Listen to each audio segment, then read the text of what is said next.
Hey everyone, welcome back to Bina 007 Movie Reviews. Over the next couple of weeks, I will be watching a lot of films showing at the BFI London Film Festival, so I'll be mixing up my reviews with current releases and films that are not yet out in the UK.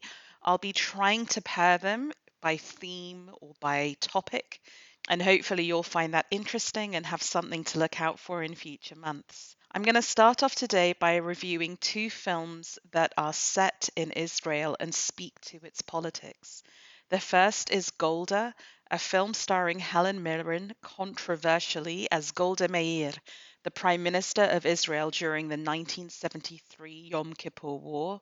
And then we're going back further in time to Michael Winterbottom's superb Shoshana, which is set in 1930s Tel Aviv when Jewish Zionists are moving back to Palestine, as it was then, and trying to establish a Jewish homeland. So let's begin with Golda, a film by director Guy Nativ, which came to my attention because of all the controversy around casting Helen Mirren, because Helen Mirren does not have Jewish heritage. And the idea is that we wouldn't accept someone anymore in blackface or brownface. So why would we accept a Jewish character being played by a non-Jewish actor? I don't want to wade into that controversy today, although I do think it speaks to very profound issues of what we class as racism. And I would urge you all to read David Baddiel's phenomenal book, Jews Don't Count, which touches on this issue among many others, and a book that I found profoundly, well, moving and persuasive. To review this film on its own terms, I find it to be really a surprisingly good film. It's not so much a conventional biopic as an explanation pro vita sua of Golda Meir's actions or inactions in the run up to the Yom Kippur War. Notoriously, Israel was caught napping ahead of the joint Egyptian Syrian invasion. And part of the reason for this is that the enemies of Israel decided to attack on Yom Kippur, the Jewish high holiday, and they banked on the idea that the Prime Minister would be reluctant to mobilize troops and disrupt such a high holiday. In fairness, there was some intelligence that came in warning of an invasion, but it feels as though from this film, Golda was really caught between the advice of two different people: Mossad chief Zvi Zamir, played by Rotem Kainan, and Defense Minister Moshe Dayan, played by Rami Heuberger. And they're both at odds in their advice. One thinks that the invasion's going to happen, the other thinks it's just another false alarm. And so while Golda does mobilize, she doesn't follow her full instinct and order a full mobilization. And Israeli forces are devastated. They are devastated in the early stages of this war. This is also partly because Golda does not do a first strike. She does not preemptively attack because she wants to save the face of America. And one must always remember that the Middle Eastern conflict then, and perhaps now, was a proxy war for the Cold War. And it really was the US, the Nixon Kissinger US, versus the Soviet Union. So, really, by 20, 30 minutes into this film, Israel is on its back, a third of the Air Force is down, and Golda has to somehow raise morale, arguably against her own ministers who look defeatist on TV. She really has to be the backbone for her nation's fight. She learns that actually this incredibly expensive intelligence system that was given to Mossad was not even switched on in the days before the attack, and decides not to throw anyone under the bus, but to take responsibility. She hushes it up and she takes responsibility for that lack of preparedness on herself, which is incredibly brave. And she also has to be on the phone to the United States and beg for materiel to keep Israel in the war. And she does this in some of the most fascinating conversations with Henry Kissinger, which I think are the real charismatic heart of the film. Kissinger in this film is played by Liv Schreiber.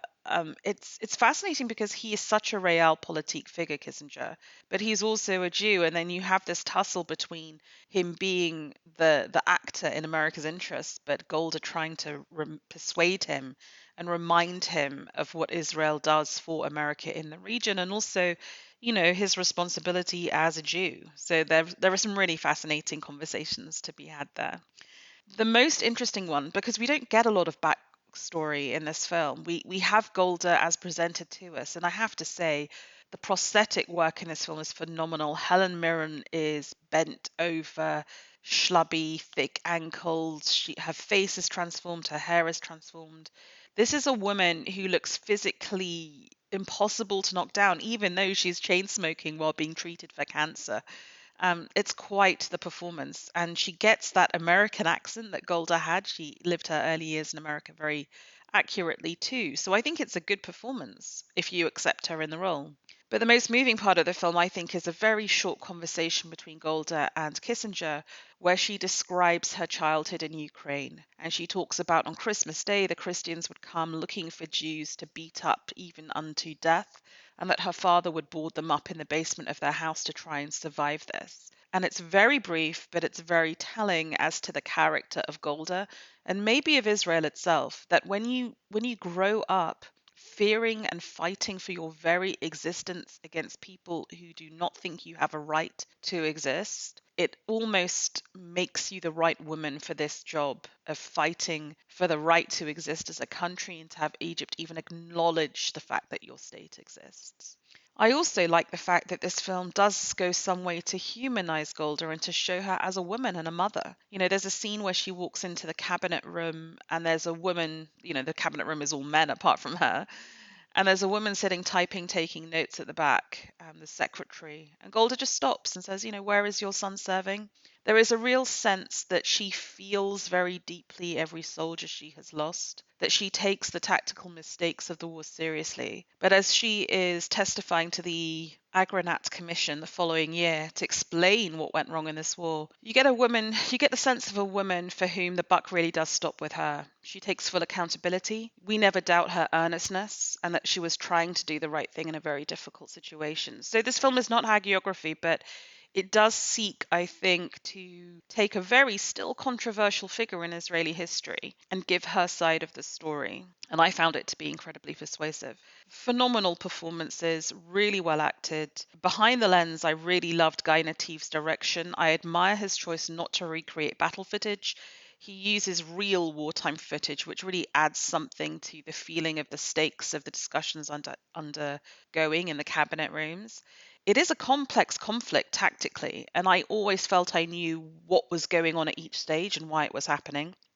Most of all, I really love the sound direction in this film. There are a lot of times where we hear the sounds of the battlefield in Golda's emotional psychology as she's moving around her everyday life. And I think it's a really effective device to show how far it's affecting her and how far, in a sense, she has to always keep that with her because it keeps her humanity, that knowledge that real lives are at risk, but she also needs to in some way compartmentalize it so that she can get the job done. I was expecting, I think, a hagiographic TV of drama of the afternoon, and this film was so much more. So I'm really interested to see what Guy Nativ does next. I think Helen Mirren, it's a shame this is so controversial because it's a really strong performance. And I would urge you, if you want to understand about the Yom Kippur War, but also the nature of what it was to be Israel in that time and maybe even today, then I would urge you to watch it. Golda is rated PG-13 and has a running time of 100 minutes. It played Berlin 2023 and was released in the USA at the end of August. It goes on release in the UK on October 6th. The second film under consideration today is Shoshana, which is the new film by Michael Winterbottom, who does everything from Steve Coogan political satires to period pieces, and he is back with a meticulously researched, handsomely made period thriller set in Tel Aviv in the 1930s, based on real people and real history. At the time this film is set, Tel Aviv is a very new town. It's being established by Jews who are returning to what was then Palestine to try and create a Jewish homeland. The problem is that there are Arabs who are in place, and also that it's being ruled by the British after World War One. They were handed the Palestine territory as a mandate to rule. So there are very conflicting causes and currents occurring in this very small territory.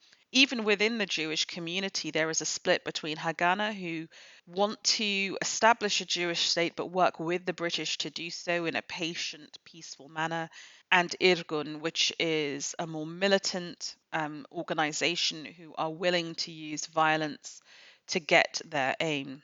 Michael Winterbottom beautifully establishes this setting. I think a lot of it was filmed in Apulia in Italy, and you feel both the hope and the peril of this location.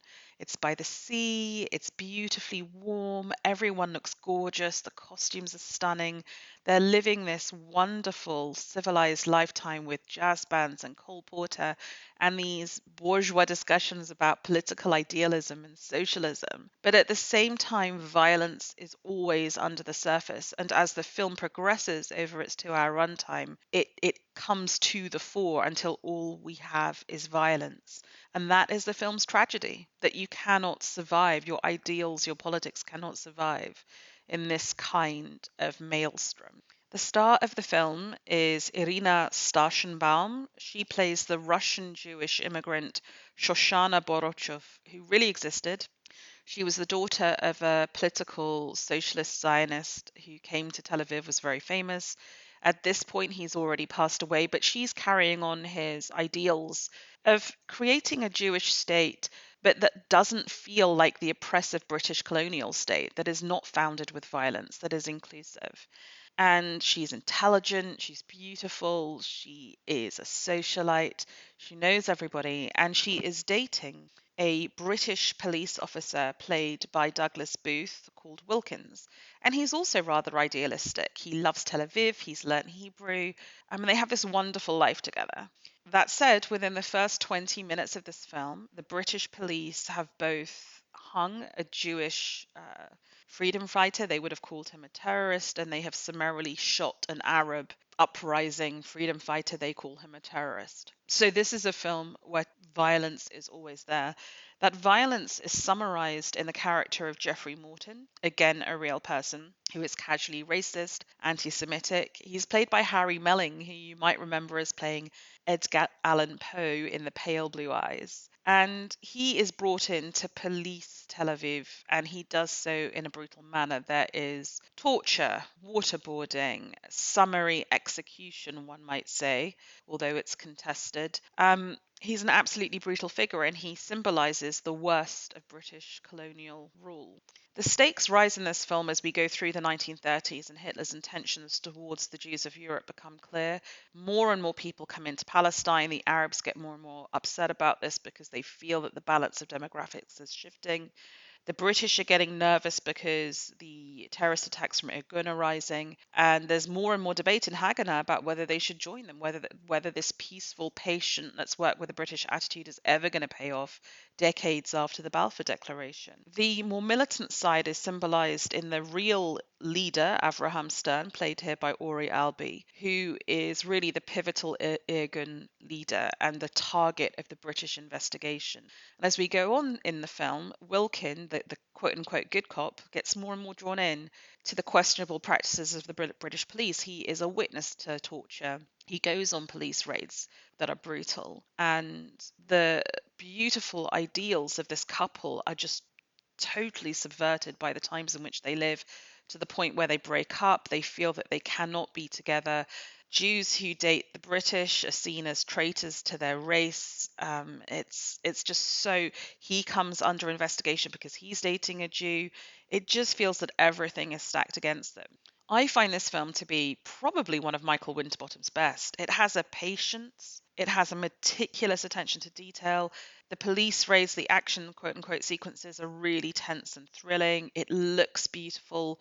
It feels like I know these characters. It feels like I'm in this milieu when I'm watching it. It envelopes you and takes you with it. So that when you get to the final scenes, which are absolutely heartbreaking and tragic, and set us up perfectly for everything that then follows in Israeli politics and the situation we're in today. It's heartbreaking, but it feels so plausible, so true. I cannot speak highly enough for this film, actually. I think it's really fantastic. If I were to make one small criticism, it's that I think that Starschenbaum and Douglas Booth, while very good in their individual performances, I'm not sure they really have enough screen chemistry to convince in their, earnest passion for each other. But otherwise, I think this is a phenomenal film. It really shows you the invidious demands put on fundamentally good people when they're caught in unreconcilable politics, if I put it that way. So Shoshana has a running time of 119 minutes. It played the Toronto Film Festival earlier this year. It's going to play the BFI London Film Festival, and if you're listening to this and you're near London, there are still tickets available, and hopefully it will get a US and UK commercial release on the back of that. Well worth looking out for eventually when it hits streamers. With that, I hope you enjoy whatever you're watching this weekend, and thank you for listening.